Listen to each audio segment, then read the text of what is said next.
ನಮ್ಮ ಮುಖ್ಯಮಂತ್ರಿಗಳು ಡೆಲ್ಲಿ ಹೋಗಿದ್ದಾರೆ. ಮೊದಲನೇ ಬಾರಿಯಾಗಿ ಡೆಲ್ಲಿಯಲ್ಲಿ ಮುಖ್ಯಮಂತ್ರಿಗಳಾಗಿ ಹೋಗಿದ್ದಾರೆ.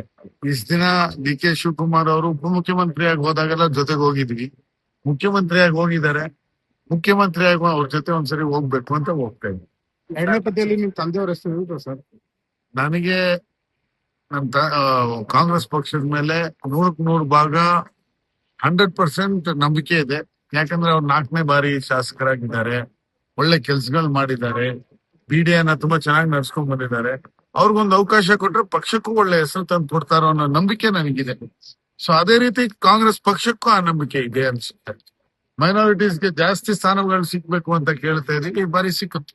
ಸರ್, ಈಗ ಬಿಟ್ಕಾಯಿನ್ ವಿಚಾರವಾಗಿ ಈಗಾಗಲೇ ನೋಟಿಸ್ ಕೊಟ್ಟಿದೆ. ಈಗ ವಿಚಾರಣೆಗೆ ತಾವು ಹಾಜರಾಗ್ತೀರಾ ಸರ್? ನನಗ್ ಗೊತ್ತಿಲ್ಲ, ನನಗೇ ಬಂದಿಲ್ಲ. ಅದು ಹೆಂಗ್ ನಿಮಗ್ ಟಿವಿ ಅವ್ರಿಗೆ ಮಾತ್ರ ಗೊತ್ತಾಗುತ್ತೆ ಅಂತ ನನ್ಗೆ ಅರ್ಥ ಆಯ್ತಾ ಇಲ್ಲ. ನನಗೆ ಇನ್ನೂ ಬಂದಿಲ್ಲ ನೋಟಿಸು, ನನಗೆ ಬಂದಿಲ್ಲ ಚಾರ್ಜ್ ಶೀಟ್. ಅದ್ರ ಮುಂಚೆ ನಿಮಗ್ ಯಾರು ಕೊಟ್ರು? ಸ್ವಲ್ಪ ನನಗ್ ಮಾಹಿತಿ ಕೊಡಿ, ಅದು ಯಾರು ಕೊಡ್ತಾ ಇದಾರೆ ಅಂತ.